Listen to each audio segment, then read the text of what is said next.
ವೈಶಾಖ ಬುದ್ಧ ಪೂರ್ಣಿಮೆಯಂದು ಗಡಿದಂ ಶ್ರೀ ಲಕ್ಷ್ಮೀ ವೆಂಕಟರಮಣ ಸ್ವಾಮಿ ಬ್ರಹ್ಮರಥೋತ್ಸವ ನಡೆಯುತ್ತದೆ.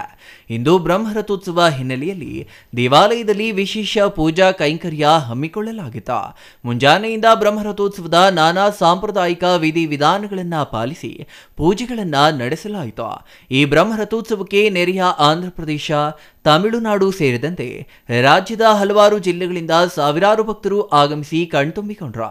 ವಿಶೇಷವಾಗಿ ಅಲಂಕರಿಸಲಾದ ರಥಕ್ಕೆ ಉತ್ಸವ ಮೂರ್ತಿಯನ್ನ ಪ್ರತಿಷ್ಠಾಪನೆ ಮಾಡಿ ಶಾಸಕ ಎಸ್.ಎನ್. ಸುಬ್ಬಾರೆಡ್ಡಿ ಹಾಗೂ ತಹಸೀಲ್ದಾರ್ ಮನೀಷಾ ಮಹೇಶ್ ಪತ್ರಿಯವರು ಪೂಜೆ ಸಲ್ಲಿಸಿ ನಂತರ ದೇವರ ರಥವನ್ನ ಎಳೆಯಲಾಯಿತು. ಈ ವೇಳೆ ಭಕ್ತರು ಗೋವಿಂದ ಗೋವಿಂದ ಎಂಬ ಉದ್ಘೋಷಗಳೊಂದಿಗೆ ರಥವನ್ನ ಎಳೆಯಲಾಯಿತು. ಈ ವೇಳೆ ಭಕ್ತರು ಬಾಳೆಹಣ್ಣು ಮತ್ತು ದವನವನ್ನ ರಥದ ಮೇಲೆ ಎಸೆದು ಭಕ್ತಿಯನ್ನ ಮೆರೆದ್ರು.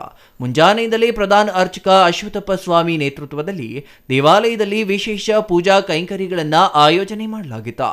ಸಾವಿರಾರು ಭಕ್ತರು ಸರತಿ ಸಾಲಿನಲ್ಲಿ ನಿಂತು ದೇವರ ದರ್ಶನ ಪಡೆದ್ರು.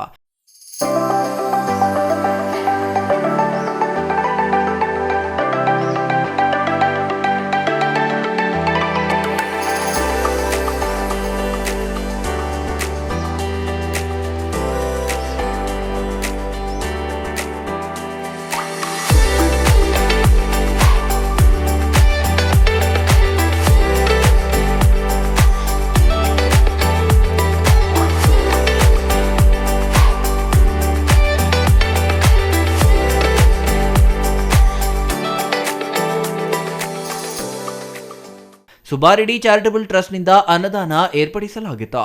ಲಕ್ಷ್ಮೀ ಸ್ಟುಡಿಯೋ ಹಾಗೂ ಸತ್ಯಸಾಯಿ ಸಂಸ್ಥೆಯಿಂದ ಭಕ್ತಾದಿಗಳಿಂದ ಮಜ್ಜಿಗೆ, ಪಾನಕ, ಕೋಸಂಬರಿ ಏರ್ಪಡಿಸಲಾಗಿತ್ತು.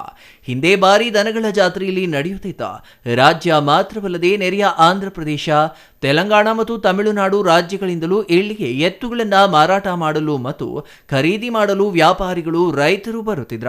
ಆದರೆ ಇತ್ತೀಚಿನ ದಿನಗಳಲ್ಲಿ ದೇಶಿ ತಳಿಯ ರಾಸುಗಳ ಸಂಖ್ಯೆ ಕ್ಷೀಣಿಸಿದ ಪರಿಣಾಮ ದನಗಳ ಜಾತ್ರೆ ಈಗ ಇತಿಹಾಸದ ಪುಟ ಸೇರಿದೆ. ಕೇವಲ ರಥೋತ್ಸವಕ್ಕೆ ಮಾತ್ರ ಸೀಮಿತವಾಗಿದೆ. ಇನ್ನು ಜಾತ್ರೆಯಲ್ಲಿ ಯಾವುದೇ ರೀತಿಯ ಅಹಿತಕರ ಘಟನೆಗಳು ನಡೆಯದಂತೆ ಆರಕ್ಷಕ ನಿರೀಕ್ಷಕ ಪ್ರಶಾಂತ್ ವರ್ಣಿ ನೇತೃತ್ವದಲ್ಲಿ ಪೊಲೀಸ್ ಬಿಗಿ ಬಂದೋಬಸ್ತ್ ಏರ್ಪಡಿಸಲಾಗಿತ್ತು. Ganesh R, CTV news, Bagepalli.